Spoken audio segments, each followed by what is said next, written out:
صباح الفل ومساء الفل حسب التوقيت اللي بتشوفوني بيه. شايفين الجراجيش الصعيدي؟ شايفين عاملينها في البيت حلوة ازاي؟ مش عايزة اطول عليكم، يلا تعالوا نشوف مع بعض عملناها ازاي. اهو اول حاجة نجيب العيش ونشرخه بالسكينة.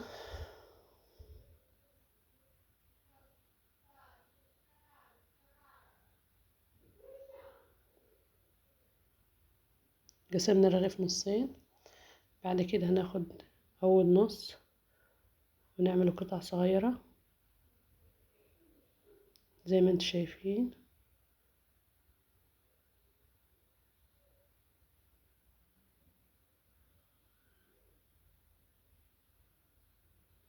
تاني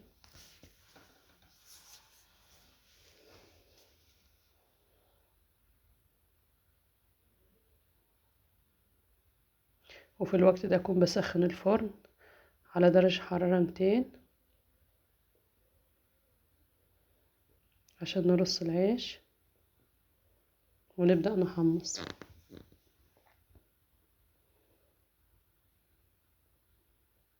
هخلص قطيع واول ما اجي احمص هرجع لكم. هنا عاد هنبدأ نحمص. الفرن طبعا سخنة وجاهزة. هبدأ ارص العيش، املى الصاجة بتاعت الفرن، وطبعا ابدأ اقلبها بعد 10 دقايق.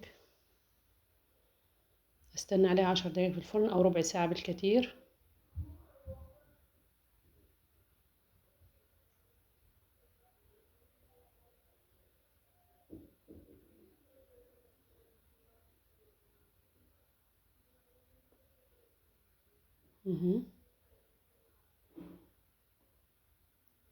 بعد كده ابدأ اقلب العيش، شايفين؟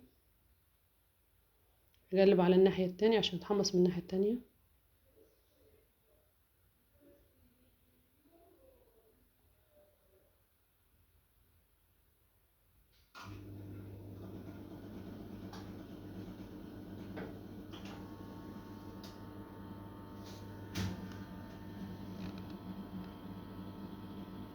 اهو هقلب الصاجة كلها.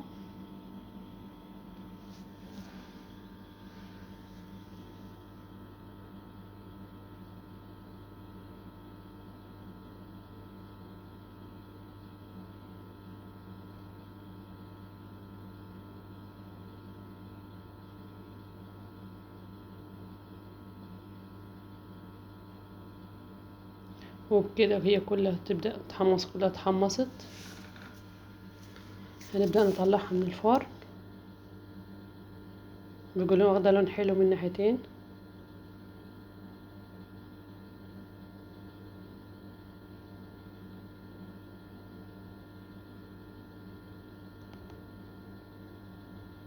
اهو طلعناها من الفرن.